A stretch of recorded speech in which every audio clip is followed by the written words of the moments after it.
अगली खबर है फर्रुखाबाद से, जहां जिला कारागार में एचआईवी एड्स रोकथाम शिविर का आयोजन। खबर है यूपी के फर्रुखाबाद से, जहां जिले के जिला कारागार में एचआईवी एड्स रोकने एवं बचाव हेतु जेल अधीक्षक भीमसेन की देखरेख में जेल बंदियों में जागरूकता हेतु कैंप का आयोजन किया गया, जिसका शुभारंभ नगर मजिस्ट्रेट सतीश चंद ने मां सरस्वती के आगे दीप प्रज्वलित कर किया। इसके साथ ही नगर मजिस्ट्रेट सीएमओ अमरेंद्र, जेल अधीक्षक भीमसेन ने बंदियों को संबोधित करते हुए एचआईवी एड्स टीबी रोकथाम हेतु महत्वपूर्ण जानकारी प्रदान की।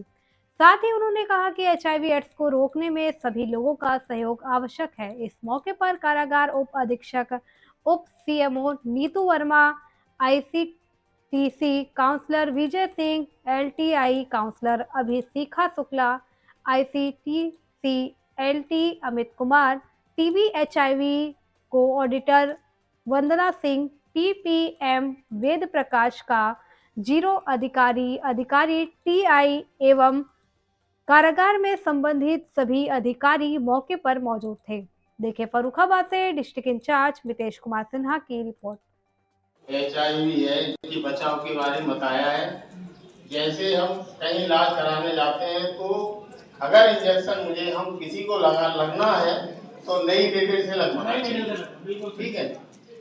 और एड्स जो फैलता है पर नाली गबन से, ये भी है। निडल से जो संक्रमण है हमारे अंदर आ सकते हैं, किसी रोग ग्रसित व्यक्ति से लगी हुई निडल से हम लगवा, ये है। और हर व्यक्ति को 1 वर्ष की अपनी शरीर की जांच करानी चाहिए। विशेषकर हमारी माताएं और बहनें हैं, इनको भी जब भी प्रेग्नेंट होती हैं तो अपने भ्रूण की अपनी हर तीसरे महीने जांच करानी चाहिए, जिससे हम अपने वो स्वस्थ रह सकते हैं। उनके जो भ्रूण परिवारों की सुरक्षा है।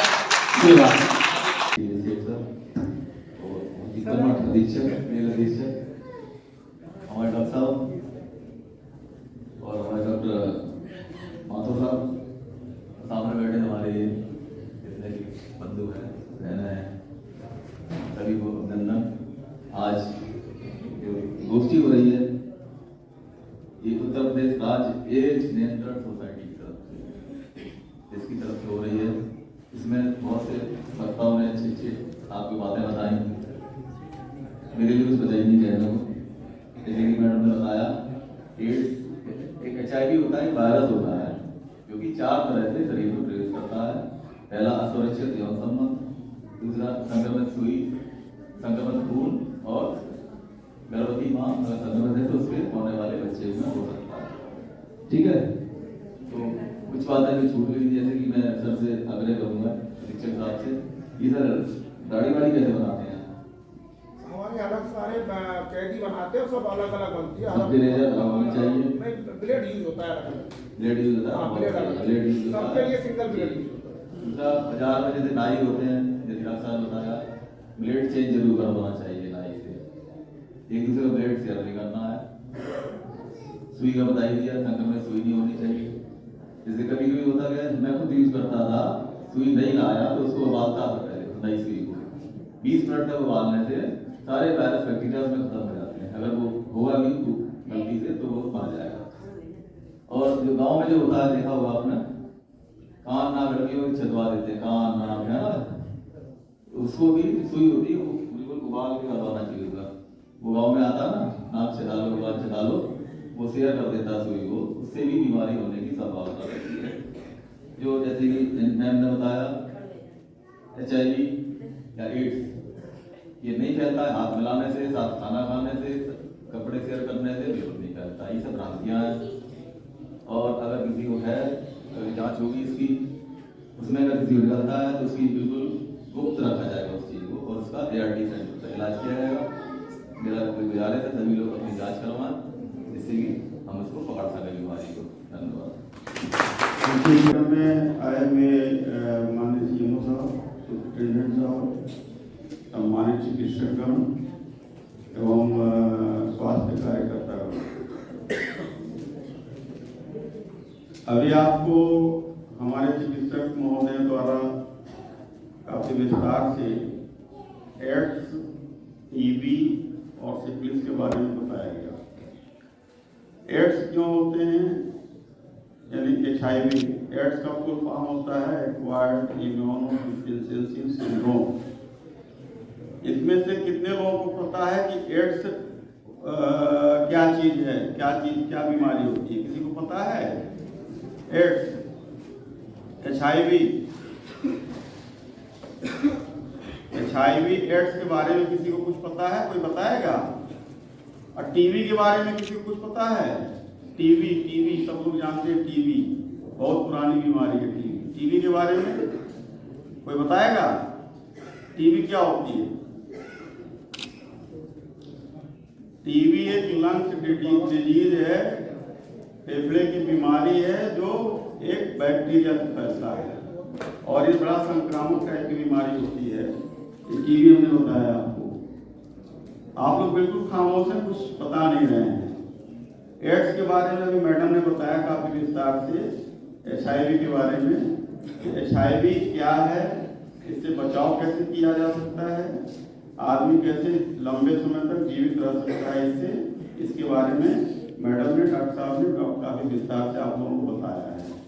तो एड्स तो एक ऐसी खतरनाक बीमारी है और डरने की बहुत आवश्यकता नहीं है। मैं बता रहा हूँ खतरनाक इसलिए है कि इसका आज तक दुनिया में कोई इलाज नहीं हुआ है, इलाज नहीं है इसका कोई वैक्सीन या टीका आज तक नहीं बना है। इसका परमानेंट कोई इलाज नहीं है। इतना जरूर शोध के द्वारा, रिसर्च के द्वारा कुछ दवाइयां ऐसा विकसित की गई हैं जिससे आदमी अपना जीवन काल को बढ़ा सकता है, जीवित रहने की आयु को बढ़ा सकता है। तो एड्स कैसे फैलता है, इसके कारण क्या हैं और इसके निवारण वगैरह जानना बहुत जरूरी है।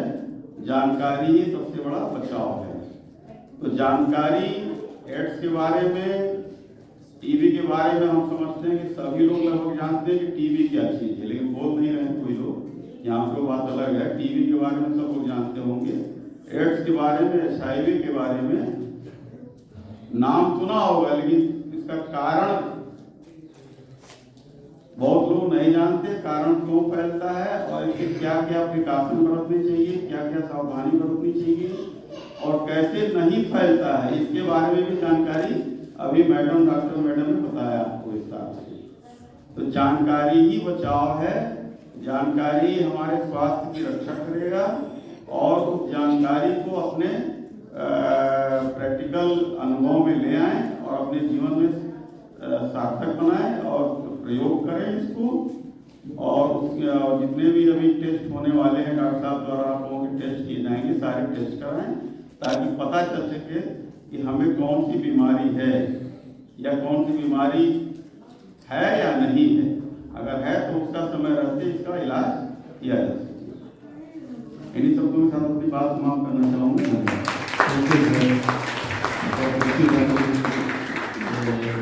बचाव ही बीमारी का उपाय है। आपके यहाँ ये बैनर लगे हुए हैं, इसमें सब में टोल फ्री नंबर भी लिखा हुआ है 1097। ये हमारे नेको का है। ये 1097 पे अगर आपको किसी के बारे में कोई जानकारी या संदेश जैसा लगता है तो आप लोग फोन कर सकते हैं, करा सकते हैं। टीवी का भी एक टोल फ्री नंबर है, उस पर भी आप लोग इंफॉर्मेशन दे सकते हैं। और आप लोगों को ये भी बता दूं कि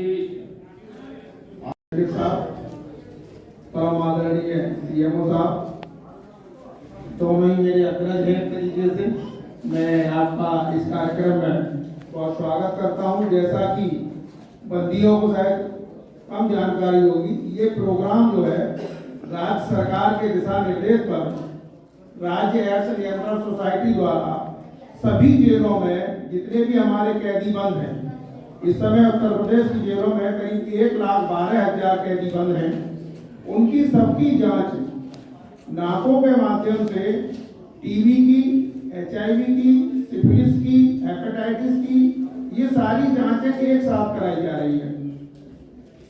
जैसा कि आपको मालूम है, हम लोग हर नए आने वाले बंदी की जांच अपने स्तर पर, कारागार स्तर पर भी कर रहे हैं, जिसमें हमको किट सीएमओ साहब के माध्यम से पहले से भी जाती हैं और आपकी भी संस्था का सहयोग रहता है नाकों के माध्यम से जो हो रहा है। लेकिन ये एक अभियान के तहत सभी जेलों में लागू किया जा रहा है, जिस कड़ी में अभी इस कार्यक्रम का उद्घाटन चल रहा है। कल कुछ जेलों में हुआ था, आज कुछ जेलों में हो रहा है और कल 2-3 दिन में जेलों में होगा।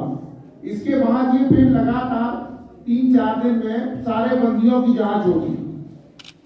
हालांकि हम लोग पहले से इस मामले में काफी अवेयर हैं और हमारे यहाँ जेल के अंदर अभी तक कोई जेल के अंदर HIV से किसी को HIV नहीं हुआ है। हमारे यहाँ इस समय कुल 4 मरीज हैं और चारों मरीज वहां से HIV पॉजिटिव जेल में आए हैं। एक टीबी का पेशेंट है, वो भी पुराना पेशेंट है, वहां से ही हुआ है।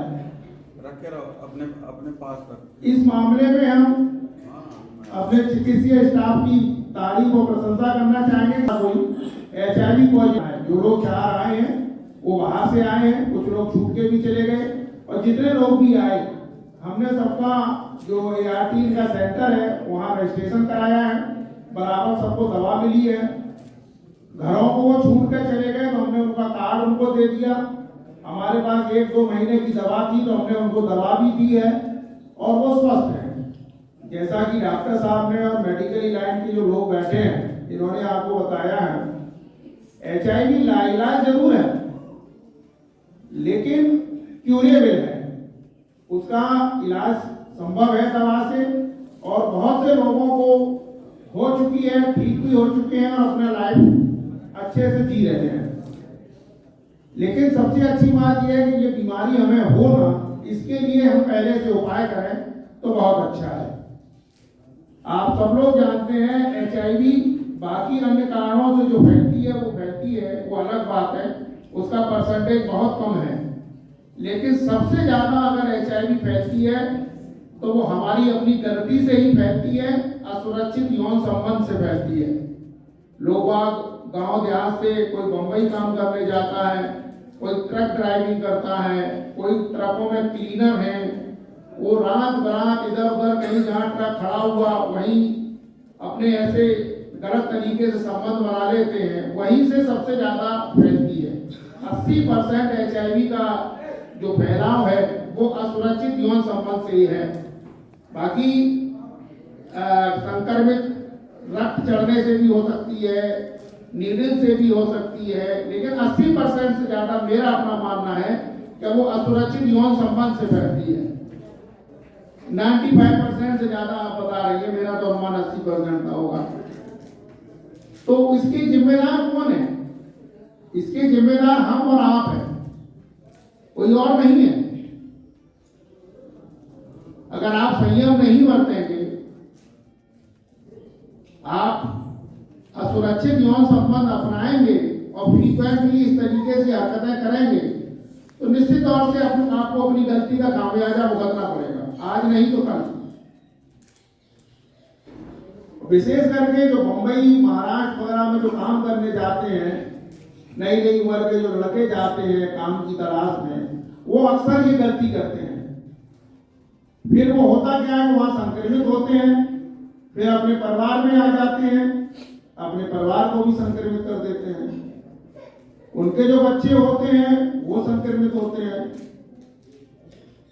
हमने जितनी भी काउंसलिंग की है, हालांकि हमारे डॉक्टर साहब करते हैं, लेकिन मैं समझता हूं कि मैंने भी ऐसे लोगों की काफी काउंसलिंग जेल में की है, सब में उनके असुरक्षित यौन संबंध का ही मामला सामने आया है।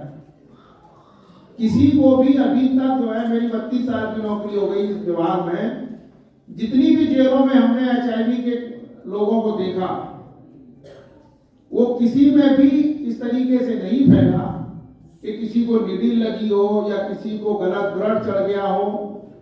सबके सब में असुरक्षित यौन संबंध ही थे, तो उसका कोई और जिम्मेदार नहीं था, उसके जिम्मेदार आप थे, हम थे, समाज था हमारा, आपकी गलतियां थी।